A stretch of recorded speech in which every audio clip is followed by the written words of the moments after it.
Assalamualaikum warahmatullahi wabarakatuh. Selamat pagi anak-anakku semuanya. Bagaimana kabar kalian hari ini? Baik bukan?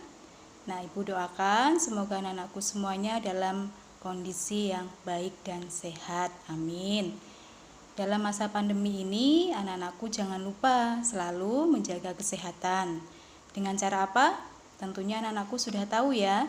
Dengan cara olahraga yang teratur, istirahat yang cukup, makan makanan yang bergizi. Jangan lupa selalu cuci tangan dan kurangi untuk bepergian yang kurang bermanfaat. Anak-anakku, sudah siap belajar hari ini? Ya, hari ini kita akan belajar mata pelajaran Bahasa Indonesia kelas 9 semester 1. Sudah siap? Silahkan anakku bisa simak video berikut ini. Oke anak-anak, hari ini kita belajar Bahasa Indonesia kelas 9 semester 1. Pada pertemuan kemarin kita sudah belajar untuk KD 3.1, yaitu menemukan informasi pada teks laporan percobaan. Kemudian pada pagi hari ini kita melanjutkan kembali untuk belajar Bahasa Indonesia KD 3.2, yaitu mengenai struktur dan aspek kebahasaan dari teks laporan percobaan. Untuk struktur berarti kita memahami dari segi bagian-bagian yang ada pada teks laporan percobaan, sedangkan untuk kebahasaan berarti kita mempelajari aspek kebahasaan apa saja yang muncul pada teks laporan percobaan. Tentunya banyak sekali, nanti kita bisa pelajari ya. Untuk yang pertama yaitu kita belajar tentang struktur dari teks laporan percobaan. Di sini untuk struktur dibagi menjadi dua bagian. Yang pertama yaitu bagian umum. Ini berisi klasifikasi atau pernyataan umum dari sesuatu, contohnya dari hewan, alam, tumbuhan yang dibahas secara umum. Kemudian bagian yang kedua yaitu berisi uraian. Di sini menggambarkan bagian per bagian, kebiasaan, penggunaan bahan dan alat, perilaku alamiah dalam hal yang lebih khusus lagi. Nah, di sini anak-anakku bisa memperhatikan contoh dari teks laporan percobaan. Nanti bisa kalian lihat dari segi strukturnya. Di situ ada contoh teks kelelawar.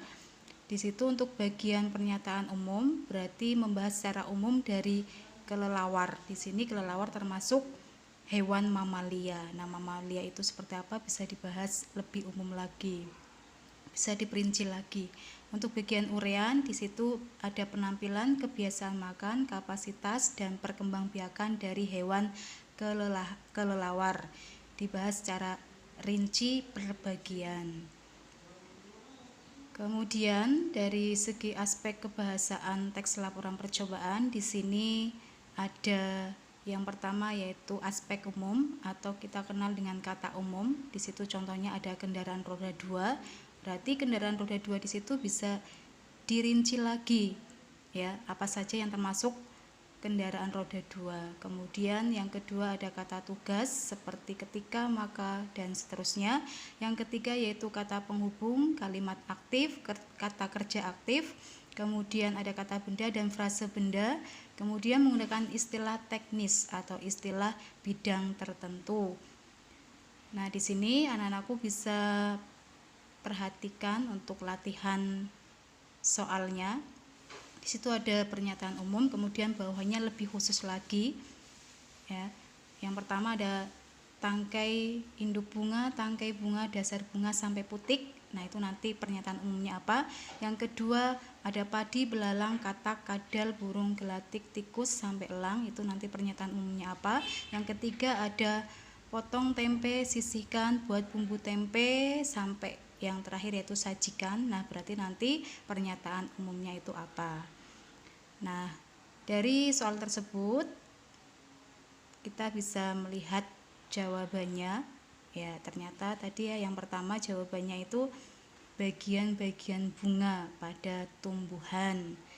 Ya, tadi ada kelopak bunga sampai putik itu ya. Kemudian yang kedua, ternyata pernyataan umumnya yaitu rantai makanan pada makhluk hidup.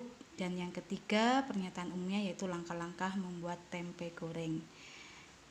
Ya, itu tadi kita sudah pelajari mengenai struktur dan aspek kebahasaan pada teks laporan percobaan. Nah, untuk selanjutnya setelah anak-anakku mempelajari materinya, nanti ada tindak lanjutnya yaitu berupa soal. Nanti anak-anakku bisa mengeceknya di web ya, seperti yang kemarin, web e-classroom ya. Ya, untuk hari ini cukup sekian dari Ibu. Semoga bermanfaat. Sekian dulu. Assalamualaikum warahmatullahi wabarakatuh.